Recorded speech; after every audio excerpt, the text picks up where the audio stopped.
Olá, sejam todos bem-vindos ao canal Evangelho na sua casa. Hoje vamos meditar, nós vamos usar três trechos da Bíblia, né? O primeiro será em Efésios, do capítulo 2, versículo do 8 ao 10. Efésios é uma carta escrita por São Paulo, né? Depois nós vamos usar um trecho escrito no Evangelho de João, que está no capítulo 12, no versículo 32. Depois nós vamos usar um trecho que está em Mateus, que está escrito no capítulo 11, no versículo 12. Usando esses trechos, vamos tentar meditar sobre um tema. Há muitos anos atrás, o pastor Enéas Tonini, da Convenção Batista Nacional, confeccionou um folheto que dizia: aonde você passará a eternidade? Sabe aqueles folhetos que as pessoas leem, que tem uma mensagem bíblica? E esse folheto do pastor Enéas dizia assim: onde você passará a eternidade? E nos alertava que quantas pessoas morrem por dia, por ano no mundo, fazem essa viagem, essa passagem da morte, e as suas almas, os seus espíritos, aonde eles passariam a eternidade? Onde essas pessoas passariam a eternidade? E esse folheto nos alertava da necessidade urgente de aceitar Jesus como único e suficiente Salvador. Então vamos meditar sobre esse assunto. Aonde passaremos a eternidade? Por que passaremos a eternidade? E por que precisamos aceitar Jesus como nosso Salvador se quisermos ter a vida eterna? Amém? Vamos meditar sobre isso baseados em trechos bíblicos, que é um tema interessante, muito relevante para nós. Aonde passaremos a eternidade? Amém. Amém. Efésios 2, do 8 ao 10. Pois vocês são salvos pela graça, por meio da fé. E isto não vem de vocês, é dom de Deus. Não por obras, para que ninguém se glorie, porque somos criação de Deus realizada em Cristo Jesus para fazermos boas obras, as quais Deus preparou antes para nós as praticarmos. João 12, 32. Mas eu, quando for levantado da terra, atrairei todos a mim.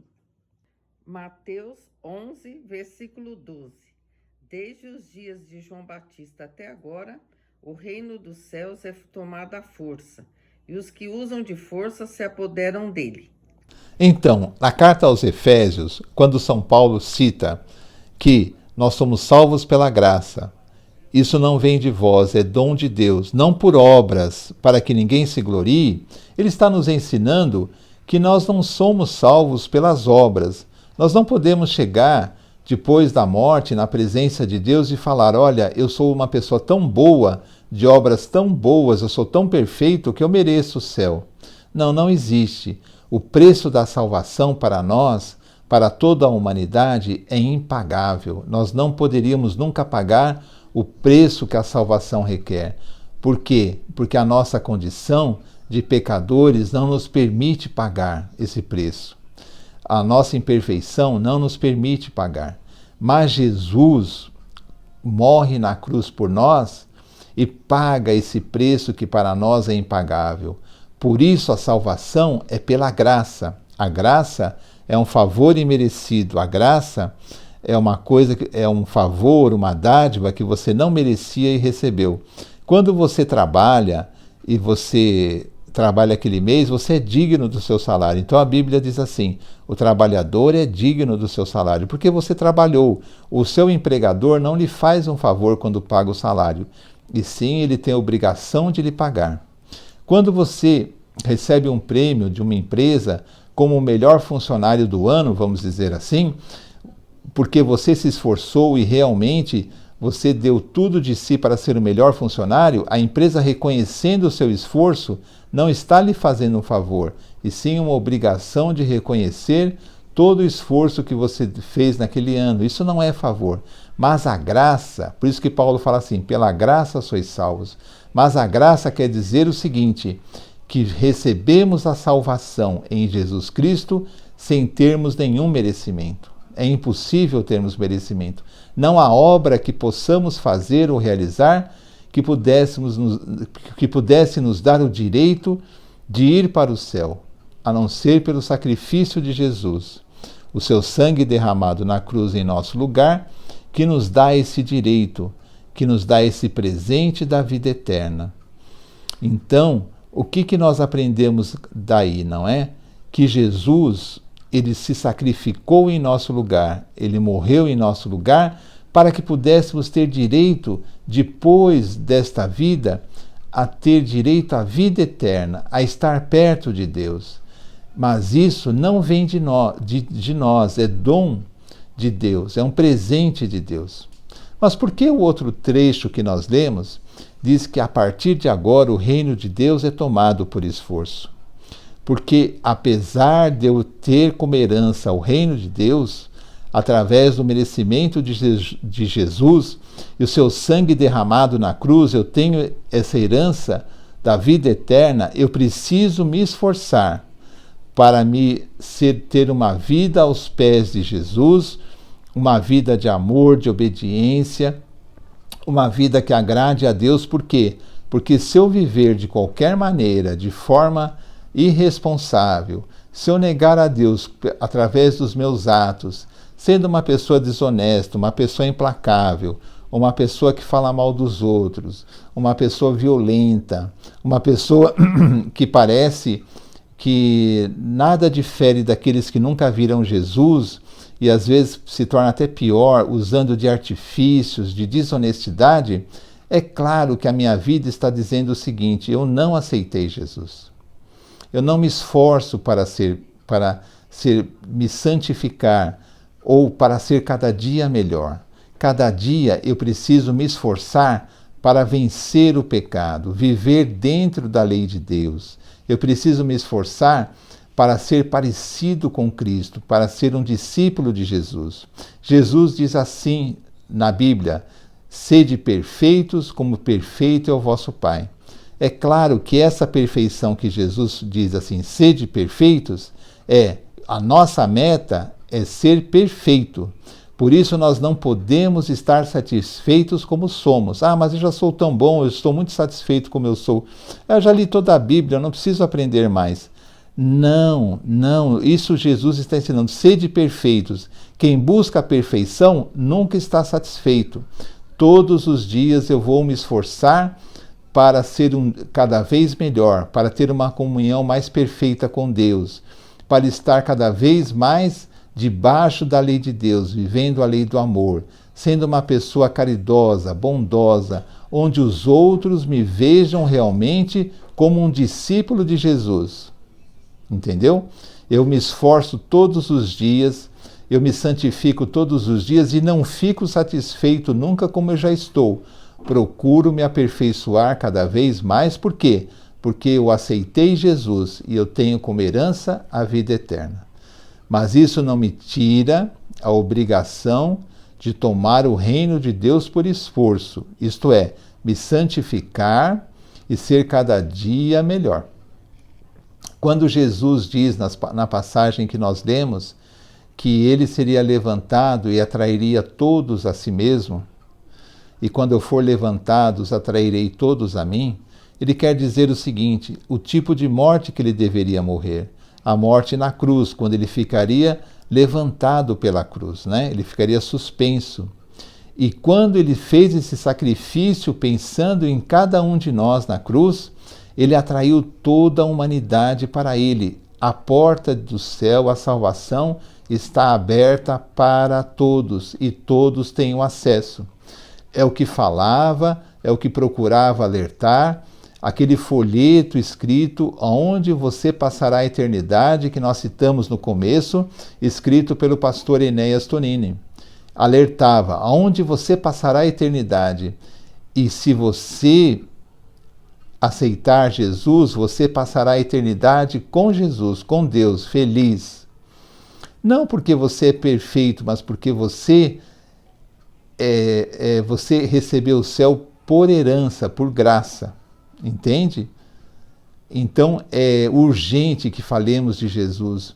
É urgente essa mensagem que Jesus faça parte, aceite Jesus. Ah, mas eu sou tão bom, eu tenho certeza que quando eu morrer, eu irei para o céu porque eu sou muito bom. Mas a Bíblia não ensina isso.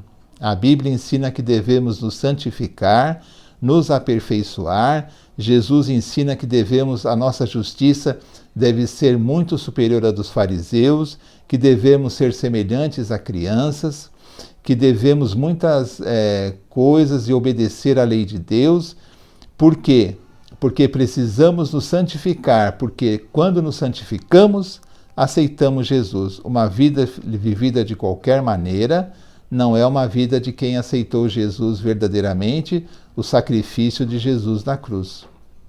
A morte, ela pode vir de várias maneiras. A morte, ela até é uma bênção quando ela vem através de uma doença que dá tempo da pessoa pensar na sua vida, como o câncer. Vamos supor, eu tenho um câncer e o médico me diz que eu não tenho mais cura pelas vias humanas, não é? A não ser que Deus me cure, mas eu não tenho mais cura. Então eu sei que a morte se aproxima. O que isso me dá? Tempo para pensar na minha vida, tempo para arrumar a minha vida com Deus.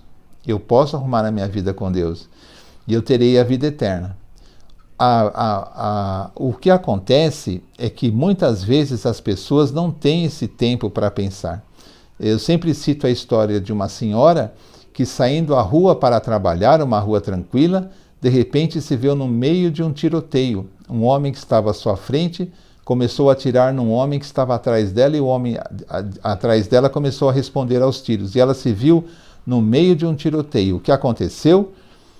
Em pouco tempo ela levou um tiro e morreu na hora. Então ela não teve tempo para pensar na vida dela, de arrumar a vida dela com Deus. E assim, e como nós saberemos se vamos ter tempo, a hora que nós vamos morrer, como vamos saber se existe esse tempo, se os nossos parentes, os nossos amigos terão essa oportunidade? Por isso, falem de Jesus, falem da salvação que é em Cristo. Peçam para as pessoas aceitarem Jesus, peçam para as pessoas lerem os ensinos de Jesus, para que elas peçam a Deus que elas possam viver uma vida com Deus. Por quê? Porque elas se tornarão herdeiras do reino dos céus pela graça da vida eterna. E a morte não a surpreenderá de forma infeliz, porque se nós pensamos que nós vamos para Deus e nós vamos ser reconhecidos pelas nossas obras, o problema é que nós estamos mortos em pecado. Esse é o problema. E as nossas obras não pagam o preço do pecado. O preço do pecado só poderia ser pago com uma vida. E a vida que pagou o preço do pecado foi a vida de Jesus na cruz, que ele derramou até seu último sangue, até sua última gota de sangue, para que esse preço penoso, esse preço impossível de ser pago, só ele mesmo poderia pagar, porque ele era perfeito, ele é perfeito, ele era o Cordeiro de Deus, e a vida de Jesus foi paga em nosso lugar, no lugar de todos. Não existe ninguém isento, não existe ninguém que está fora disso, não existe. Por isso é necessário falar de Jesus urgente, hoje, amanhã, aos seus parentes. Você aceitou Jesus? Ah, eu não gosto de religião, mas não é religião. Jesus é vida eterna, Jesus é a realidade. Se você vive dessa maneira, ore pelos seus parentes, não permita que ninguém morra sem essa certeza da salvação. Por quê? Porque como é pela graça, nós podemos ter certeza. O que nós podemos fazer cabe a nós nos santificarmos, nos aperfeiçoarmos, para que sejamos realmente pessoas usadas por Deus e ninguém conteste a nossa sinceridade na presença de Deus, porque verá o nosso esforço, não é? Verá o nosso esforço de sermos cada vez melhores, cada vez mais parecidos com Jesus, porque é isso que Deus quer de nós. Pessoas que vivem de qualquer maneira realmente devem repensar se realmente aceitaram Jesus ou simplesmente pensam que aceitaram, porque quando eu aceito Jesus, a primeira coisa que eu reconheço é o sofrimento que ele passou, naquela cruz, toda a humilhação, as bofetadas, aquela coroa infame que colocaram de espinhos em sua cabeça. E isso eu não posso brincar com essas coisas são sérias. Se ele fez aquilo por mim, o que eu posso fazer é ter uma vida correta na sua presença. Eu pequei, eu peço perdão pelo meu pecado, porque ele é fiel e justo para nos perdoar, não é? E sigo uma vida correta na presença de Deus, porque eu não posso viver de qualquer maneira. Isso é muito sério. Vamos pensar nisso, vamos pedir para aquelas pessoas mais perto de nós que realmente tenhamos uma presença séria na presença de Deus, recebamos a herança que Ele nos deu por graça, que é a vida eterna, e tenhamos uma vida que lhe agrade. Amém? Amém. Então, amigos, assim concluímos, mais um vídeo do canal Evangelho na Sua Casa. Aproveite para se inscrever, assistir os outros vídeos, Como a gente vem falando, temos muitos vídeos gravados de vários assuntos muito importantes e vão abençoar a sua vida. Amém? Meditando sobre essa palavra de hoje, eu fiquei pensando o seguinte, que muitas vezes, a pessoa, por exemplo, em alguns momentos da nossa vida, pode ser que não levamos as coisas de Deus a sério, brincamos, de servir a Jesus, vamos dizer assim. E isso está errado. Então, o que eu posso fazer? Ficar me lamentando pelo passado? Não, passado é passado, não tem mais jeito, O que eu tenho que fazer é de hoje para frente, o dia é hoje. Então, se você sente que não tem levado as coisas de Deus a sério, tem vivido uma vida que não é compatível com a vida de um seguidor de Jesus, não fique pensando assim, eu não tenho jeito mesmo, é assim mesmo para mim, agora não tem volta. Não, isso é um engano. Se você hoje se arrepender e hoje você tomar a decisão de levar a palavra de Deus, os ensinos de Cristo a sério, hoje é o dia que você deve começar. Se você não fez isso até hoje, então comece hoje. Amém? Então vamos fazer uma oração, e nessa oração, se você se encontra nessa situação de ter vivido uma vida que não é compatível com os ensinamentos de Cristo, que você possa ter, a partir de agora, começar a ter essa vida. Amém? Amém. Senhor, em nome de Jesus, agradecemos ao Senhor por essa palavra, porque o Senhor, a sua misericórdia é muito grande, está sempre nos alertando, e nós podemos sempre ter uma nova chance. Então pedimos a Deus, em nome de Jesus, que o Senhor nos ajude, Senhor, a levar a sério seus ensinamentos. E se a gente cometeu falhas, que provavelmente no passado não levamos a sério, pedimos perdão e pedimos que o Senhor venha apagar, Senhor, esses requisitos do passado. O que importa é hoje e daqui para frente, não ficar remoendo o passado, se lamentando por pecados, e devemos nos arrepender e ter uma nova vida. Amém. Então eu peço, Senhor, em nome de Jesus, que o Senhor toque do coração de todas as pessoas que estão ouvindo, principalmente daquelas que querem ter um novo começo com o Senhor. Que elas possam, Senhor, entregar a vida delas sinceramente e ter uma vida renovada e transformada. É isso que nós te pedimos e agradecemos em nome de Jesus. Amém. Amém. Então até o próximo vídeo, se Deus quiser. Tchau, tchau. Tchau.